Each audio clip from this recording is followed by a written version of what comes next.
تب میں نے اس فرشتہ کے پاس جا کر کہا کہ یہ چھوٹی کتاب مجھے دے دے۔ اس نے مجھ سے کہا کہ لے، اسے کھا لے، یہ تیرا پیٹ تو کڑوا کر دے گی مگر تیرے منہ میں شہد کی طرح میٹھی لگے گی۔ خداوند کے زندہ اور پاک کلام میں سے مکاشفہ، اس کا 10واں باب۔ پھر میں نے ایک اور زوراور فرشتہ کو بادل اوڑے ہوئے آسمان سے اترتے دیکھا۔ اس کے سر پر دھنک تھی اور اس کا چہرہ آفتاب کی مانند تھا اور اس کے پاؤں آگ کے ستونوں کی مانند، اور اس کے ہاتھ میں ایک چھوٹی سی کھلی ہوئی کتاب تھی۔ اس نے اپنا دہنا پاؤں تو سمندر پر رکھا اور بایاں خشکی پر، اور ایسی بڑی آواز سے چلایا جیسے ببر دھاڑتا ہے۔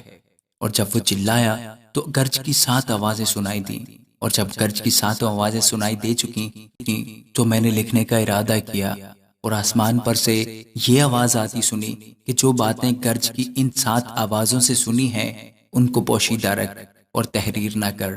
اور جس فرشتہ کو میں نے سمندر اور خشکی پر کھڑے دیکھا تھا، اس نے اپنا دہنا ہاتھ آسمان کی طرف اٹھایا، اور جو عبدالآباد زندہ رہے گا، اور جس نے آسمان اور اس کے اندر کی چیزیں اور زمین اور اس کے اوپر کی چیزیں اور سمندر اور اس کے اندر کی چیزیں پیدا کی ہیں، اس کی قسم کھا کر کہا کہ اب اور دیر نہ ہوگی، بلکہ 7ویں فرشتہ کی آواز دینے کے زمانہ میں جب وہ نرسنگا پھونکنے کو ہوگا تو خدا کا پوشیدہ مطلب اس خوشخبری کے موافق جو اس نے اپنے بندوں نبیوں کو دی تھی پورا ہوگا۔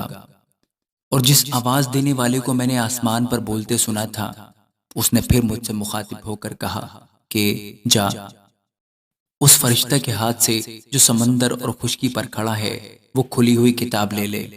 تب میں نے اس فرشتہ کے پاس جا کر کہا کہ یہ چھوٹی کتاب مجھے دے دے۔ اس نے مجھ سے کہا کہ لے، اسے کھا لے، یہ تیرا پیٹ تو کڑوا کر دے گی مگر تیرے منہ میں شہد کی طرح میٹھی لگے گی۔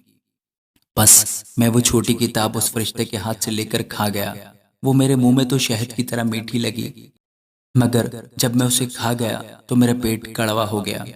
اور مجھ سے کہا گیا کہ تجھے بہت سی امتوں اور قوموں اور اہل زبان اور بادشاہوں پر پھر نبوت کرنا ضرور ہے۔ آمین۔